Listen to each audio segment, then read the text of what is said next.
Good Sunday morning, everybody. Well, the Gateway City, a name worth its weight in freight. So when the #1 inland port in the country looks to build on its name with new projects, the price tag is what everybody begins to look at.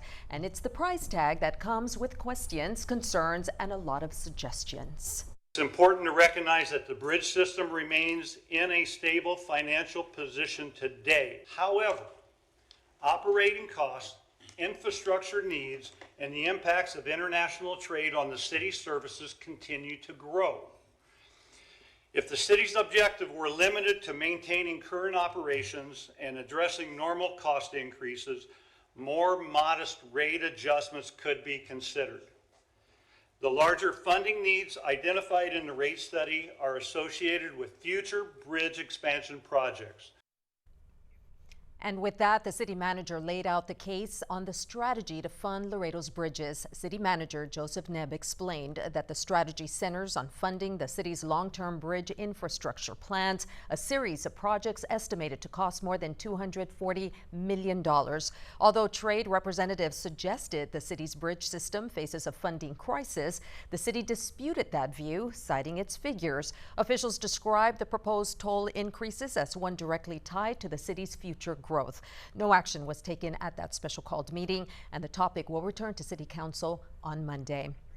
Now we're taking a closer look at the numbers and the pitch behind them. Joining us this morning on the panel is Laredo City Council member for District 3, Melissa Cigarroa, along with U.S. licensed custom broker Arturo Dominguez. They're joined by KGNS General Manager Luis Villarreal. Good morning, everybody. Thank you so much for joining us. Appreciate having you with us. Absolutely. Wanted just to start the conversation by letting our viewers know, if you all didn't watch last week, that last week we did hear from the business community. We had CEO of IBC, Dennis Nixon, join us, and we had the Executive Director for the Laredo Chamber of Commerce, Monica Martinez, joining us. So we wanted to bring the city with us so we can hear the other side of the story. And of course, Arturo, you spoke at that City Council meeting representing custom brokers about the issue. So thank you so much for joining us this morning. It's a pleasure. Thank you. Absolutely. And your viewers.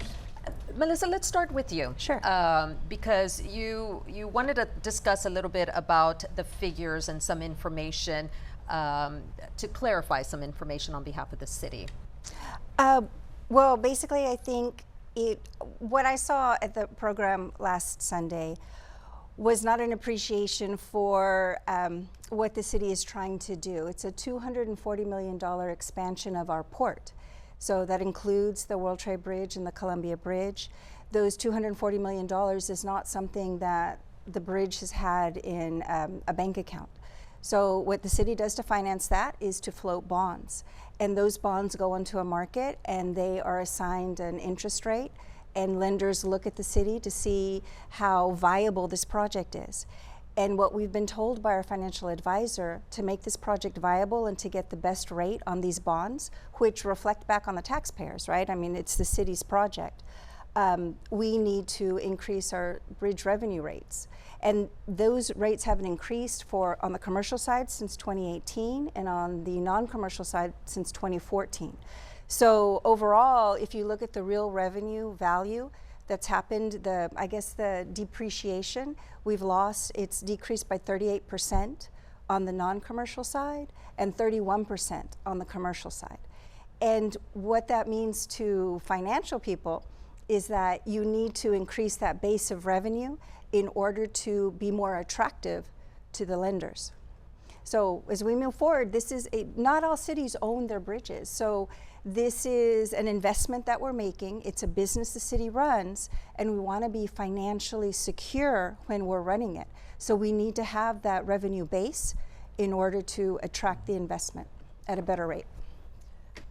And I guess the biggest argument from the business community was, is this the right time to do it too, with all of the rising costs that are out there? And of course, we've got our figures this morning. These are from you all's website and the information that was handed out on the increase over the 5 years, because it was going to be over an incremental 5-year period. Yes. So, you know, if I'm reading these numbers correctly, we're talking about increasing. Right now, the city is at $23.75 for a 5-axle vehicle, and in 5 years, that would go up to $37.50.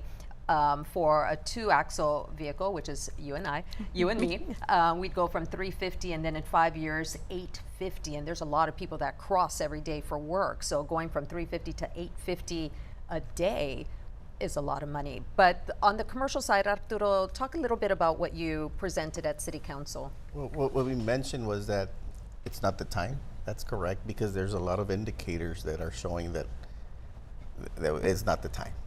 There's a lot of warehouses, spaces available. The crossings lowered in volume. The fuel price is up. We have the duties, the Trump duties, so all of that has decreased.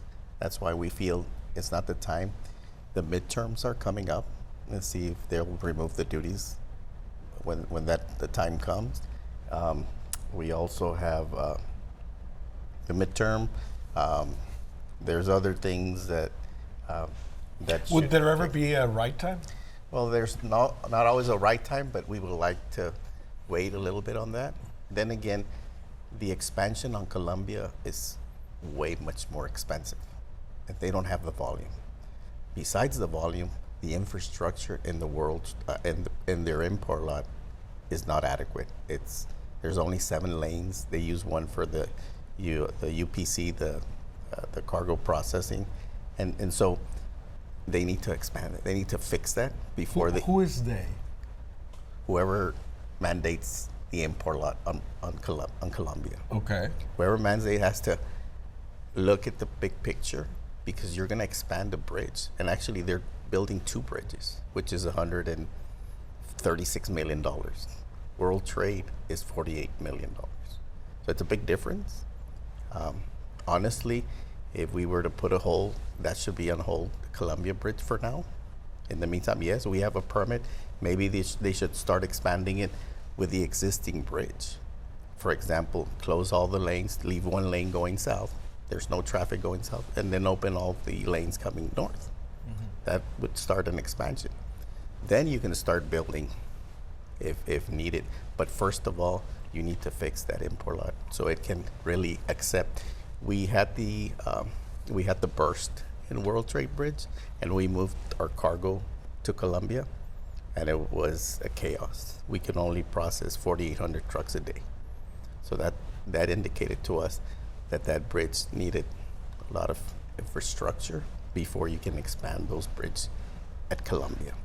We've got the numbers right here, Councilwoman, and these are the numbers for the capital improvement project breakdown. So kind of ties to what you were saying, Arturo, $180 million in financing for the bridge expansions of the Columbia and the World Trade Bridge, $35 million allocated to capital improvement projects to support modernization, maintenance, and facility upgrades, $25 million planned for the toll system upgrade required to replace aging hardware and transition to next generation revenue collection technology. So these items, obviously they were put here because they're needed, and it's recognized that these things are needed. Going back, though, is this the time to do it?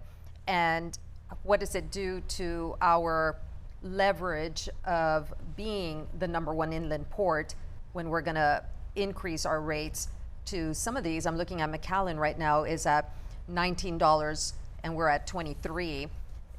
Brownsville's at 22, and Eagle Pass is a little higher at 32. So now we're going to be, in 5 years, one of the most expensive ones. So is it the right time to do it if this is going to now give 5-axle drivers a reason to go elsewhere? Well, I think what isn't included in that is that the Port of Brownsville is significantly farther out of the way for drivers. And I think Mr. Dominguez will agree that what drivers look at is that shortest mileage. And that's because of diesel prices, because of convenience. We also have one of the fastest processing ports because of our relationship with Mexico, the security relationship that we have. So we're one of the fastest inspection facilities. And that may not be true for all trailers, but we definitely, the city has worked on that relationship so we can have Mexican inspectors on this side helping us to clear and process trailers much more quickly. So I think the idea that these ports are serious competition to Laredo, it's just not what we see. we still process over 10,000 trucks more than our competitors, right, every day. And that advantage, a lot of it has to do with the modernization that Laredo has done, with this focus on, working with CBP, making sure they have all the facilities that they need, but also location, location, location. I mean, we are on that Pan-American highway. We are the hub between Latin America, the gateway to the Americas, really, and the United States, and we have great access to Canada. That doesn't disappear. That advantage doesn't disappear because of our rates. The advantage doesn't disappear, but we can have a whole other show about. I get irritated, and not with you, obviously, but I get irritated when I hear the way we tout the #1 inland port. I think there are many ways in which could be better than just because it is by default that we are the #1 inland port because of our location. We have missed opportunities over the decades to improve our facilities, to improve our roads, and the Pan-American Highway is no longer what it used to be. Mexican road infrastructure has changed and it continues to evolve, and as that moves along, we are going to lose the advantage that we have by just the location in the Pan-American Highway. Having said all that, I don't think there's a world where people won't understand that there's a cost to things, and we need to invest. We need to, and these things cost money. I think and this is again a very non-specific opinion about the rate itself. But I had the opportunity to listen to some of the budget officers from the city, and when they were being questioned about certain things, about savings, about looking for other avenues of revenue for the city, there were certain things that were said that were put off the table completely, like no looking at the of savings or better administration of personnel, other avenues. And I'm not saying that that's what's going to pay for this. That's not the point. But what you hear from the business community is a lack of trust that the city is managing those revenues, whether it's with the increases or not, that the city is able to manage those revenues properly. The business community believes in investment, but it also believes in being responsible with the revenue that we're collecting. And I think some of the pushback that you're seeing from the business community, not just the industry and the trucking, is that is like, okay, what else are we doing? Same thing happened with the bond that failed, right? I mean, it was, everybody said, yeah, we need all these things, but what are we doing outside of that to control the expenses of the city? I think that's at the heart of those things. I will never dispute that these things are needed. Going back to the rates, basic supply and demand. We're the biggest port. All of the ports together do not have our volume. Right. So we should be the cheapest, no? Supply and demand. Well, I mean, you could argue. I mean, it depends. It depends, Arturo. I mean, it depends on what we want to do. And again, I think there are many things that we could do better. And it requires money to do that. I mean, it's got to come from somewhere. The industry, the import-export industry, and I shouldn't say this because I'm going to get a lot of flack, but the the import-export industry, while it is our lifeblood, and we all recognize that, I think to some degrees has benefited from things like no increases in since 2018. 2018. Can I talk about that? Sure, you can. But what I'm saying is that it's not just one-sided. And like many things, I don't think we should just look at, oh, well, the city wants to jack up the rates. Okay. Jack up generally means large, sharp increases. Understood. This 25 cents for a 5-axle is $1.25. Agreed. And when you're talking about the bonds and how that they failed, those projects didn't move forward. Here we are with presidential permits for 2 bridges. We have $240 million. We've already spent some of this bridge revenue fund to do the planning for these expansions. So millions of dollars have already been spent to plan these.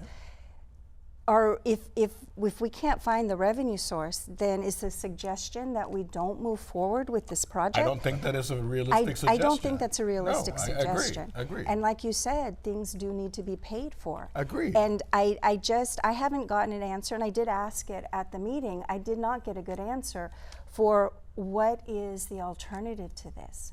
I mean, if we are looking for increased revenue so that our taxpayers are not burdened by this bridge expansion, which is a city-run business, and it is intended to generate revenue for the city, then what is an alternative or a compromise? Arturo, we're going to take a quick break, but when we come back, we'll have plenty of time to talk about that and to answer the councilwoman. So stick around. When we come back, our panel stays with us to continue the discussion on the proposal to raise bridge tolls and the numbers behind them that make the case. Stay with us. We're right back.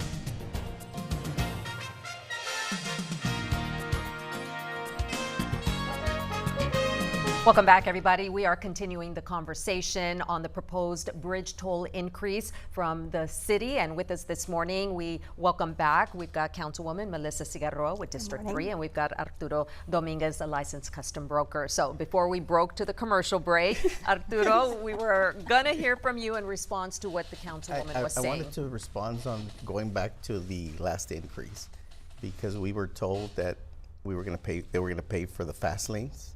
That was $10 million, and we were going to have 2 officers there present at World Trade Bridge and a master plan for the city bridges. We said, but we didn't have too much choices, and we said, okay. 9 months later, Congressman Cuellar gives the money to the city so they can finish or do the bridges. He gave them the money. And what happened? They didn't adjust the price stayed up. And that's the idea here. What happens if, at the end of the day, Congressman Cuellar says, here's the money to build the expansions?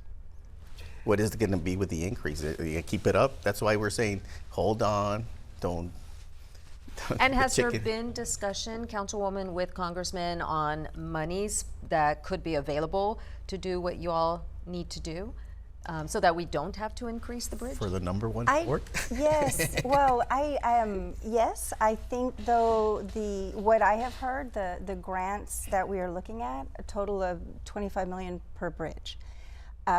Does not near the amount of 180 million. It doesn't. Yeah. Maybe it gets us to first base. Okay, first base. But it's not something that we can count on. I don't think there's a financial advisor who says, "Oh, maybe you'll get a grant. Let me calculate that." It's just not a practice for us to be able to take to the market and say, "We're applying for these funds, so please take that into consideration." That's just not how it works. But going back to being creative here, well, each bridge should pay their own. I mean, honestly, World Trade is the one that has the volume, and they only need 48 million. You get 25 million. Including both the Columbia and in the same? So that decision was made before I was in council, right? We have 2 presidential permits, and those have a deadline. It's 5 years. So we are on a timeline to finish both projects. Okay, I just didn't understand if we're that. thinking about our port includes both bridges, the airport, the railway system, right? Okay. So it's one port. The fact that we have the presidential permits means we have a clock, we have a timeline, and so we don't get to pick and choose what we move forward with. The question is, who requested the expansion for Colombia? And if the governor of Nuevo León requested that, let him pay for the bridges. He's asking for the bridges. No? So I will say that Colombia is the 3rd busiest crossing point on the border. So it's non-commercial or commercial? It's the 3rd busiest crossing point. I wish I could be more specific, but I don't have any more other than that. And the expansion is going on.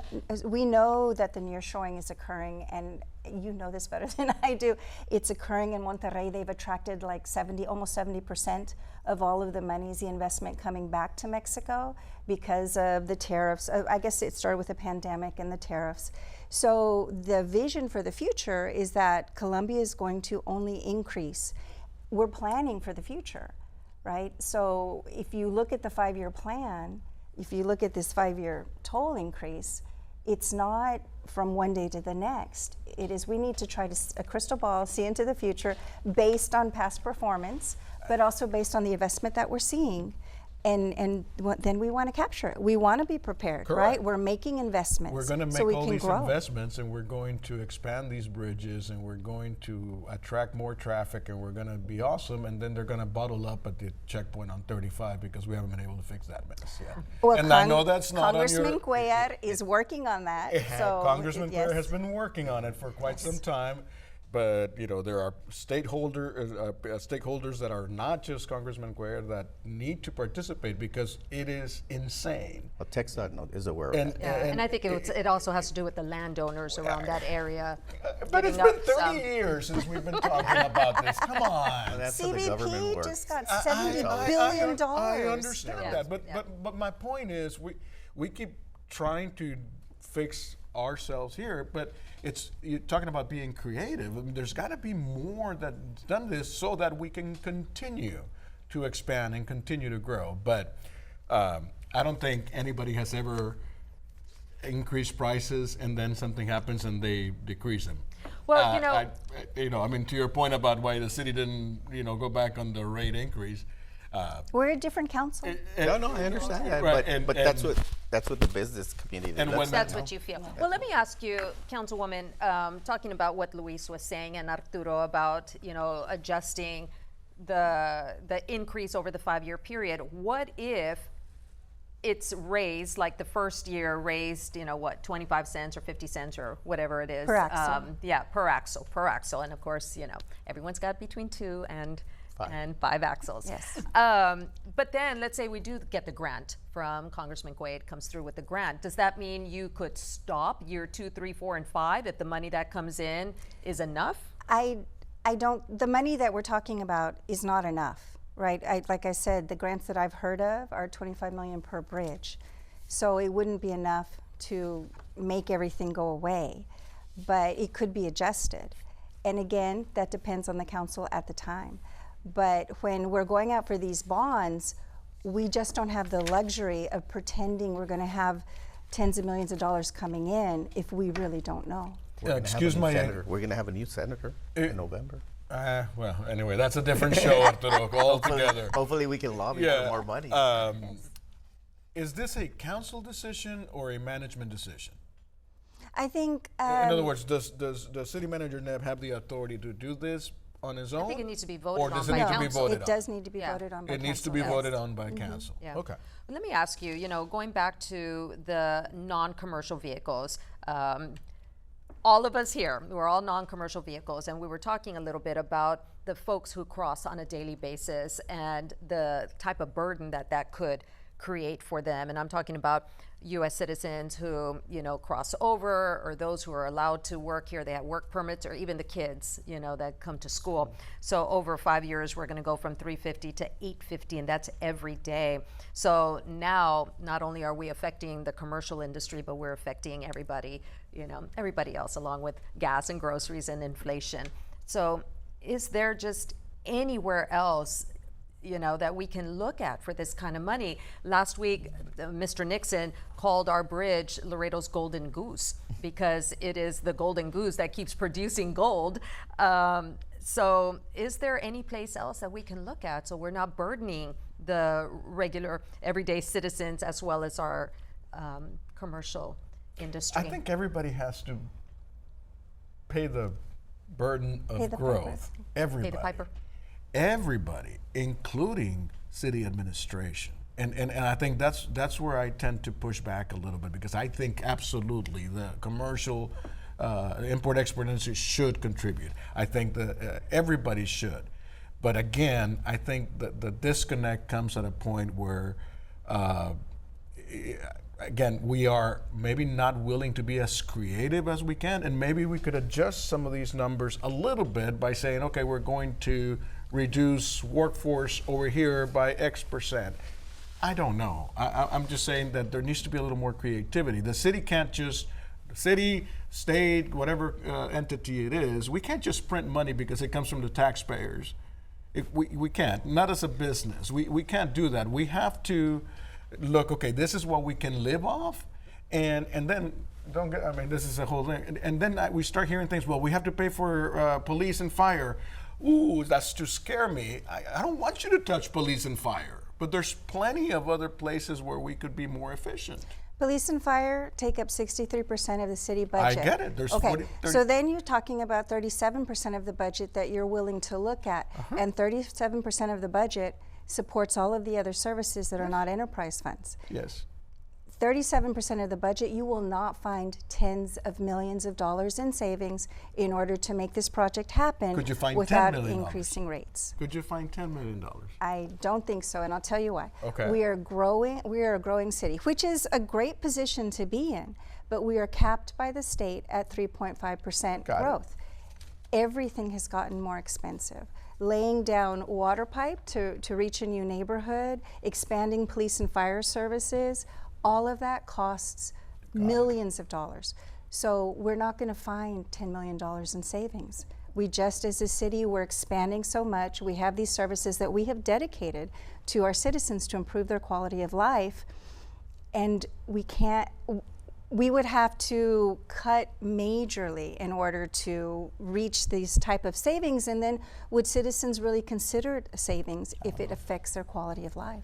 And look at it at the business point of view on this, that in 5 years, I'm going to charge my customer 50% more in 5 years. I mean, you don't do those type of contracts with business. I mean, I'm going to increase you 50% of the cost of what I charge. Well, Arturo, it is one fee to cross a bridge. It is not 50% of everything that you do, and these costs they're passed on to your customer, and then to but the it's consumer. a fee on the crossing. It's not for all of your services. We're going to have to hold that thought. We've got to take another commercial break. Stick around. We'll be right back. Welcome back, everybody. We just want to thank our panelists for spending some time with us this morning. We know how busy their schedules are. Arturo, thank you so much. Councilwoman Melissa, thank you. We appreciate it. That does it for this episode of Beyond the Headlines. Make sure to tune in next Sunday for another hot topic. Until then, have a good week ahead.